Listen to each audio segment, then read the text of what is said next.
पिलाने आज आम तृतीय श्रेणी जना अजना पुस्तकर आम जिला विषयटीर विषय भित्तिक एवं अभ्यास प्रश्न उत्तर करवा।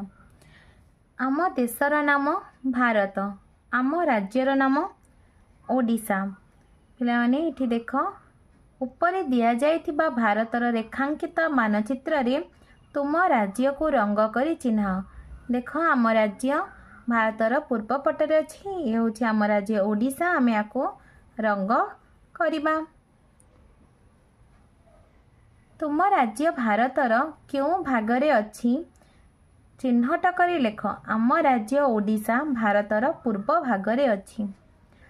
तुम राज्य ओडिशार मानचित्र को भल भाव देख और से केतोटी जिला अच्छी टाणी लेख। 30 टी जिला अच्छी। तुम बापा माँ शिक्षक अन्य गुरुजन को पचारि तुम जिला विषय रे तले लिखी श्रेणी रे सांग मानक सह आलोचना कर।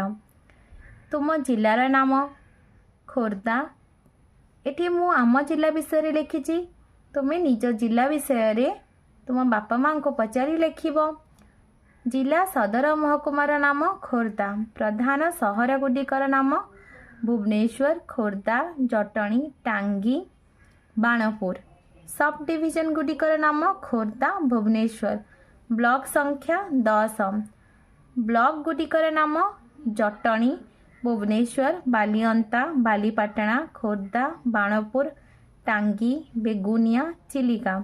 जिले में थिबा पहाड़ पर्वतर नाम बरुणेई, धौड़ी, घंटशिला। जिला मध्य दे जाइथिबा नदी नाल ह्रदर नाम साड़िया, कुशभद्रा आदि नदी, पुरी केनाल, चिलिका ह्रद। जिले में हेउथिबा फसलर नाम धान, मुग, बिरी, आखु, सोरिष, मांडिया, कोलथ, चना। जिले में मिलुथिबा खनिज पदार्थर नाम। मुख्य पर्वपर्वाणीर नाम दुर्गा पूजा, काली पूजा, दीपावली, रथ यात्रा। जंगलरू संगृहित द्रव्यर नाम काठ, झुणा, लाख, महू। जिलार मुख्य शिल्पर नाम बयन शिल्प। शिक्षकों को तुम जिले में आउ कौन कौन अच्छी पचारि बुझी लेख।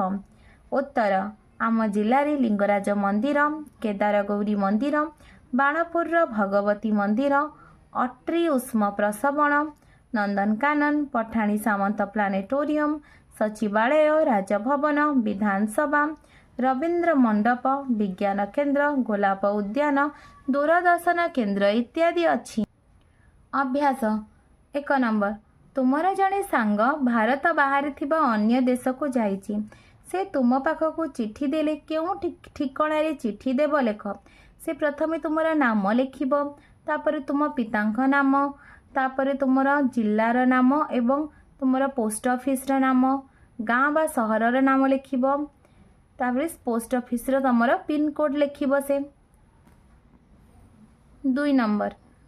तले निज जिलार मानचित्र आंकी से तार सदर महकुमा को चिन्ह। पे तुम निज जिलार ये मानचित्र अंकन कर सदर महकुमा को दर्शाइब। तुम जिलार दर्शनीय स्थान गुडिकर नाम लिख।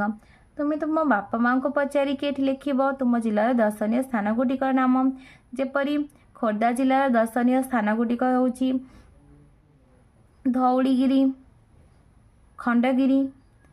सेपरी पुरी जिलार दर्शनीय स्थान होउछि जगन्नाथ मंदिर, कोणार्क, सूर्य मंदिर। सेपरी तुम जिलार दर्शनीय स्थान गुडिकर नाम लिखिब। 4 नंबर। तुम घर क्यों सब डिविजन रे, क्यों ब्लॉक रे, क्यों तहसील रे अच्छी लेख। उत्तर न जानले शिक्षक शिक्षयित्री को पचारि लेख बा निज बापा माँ को पचारिकी लिखिब। पिलाने तुमको वीडियोटी भल लगिले लाइक एंड सब्सक्राइब करिवो, निज सांग पिला मानक सहित शेयर मध्य करिवो।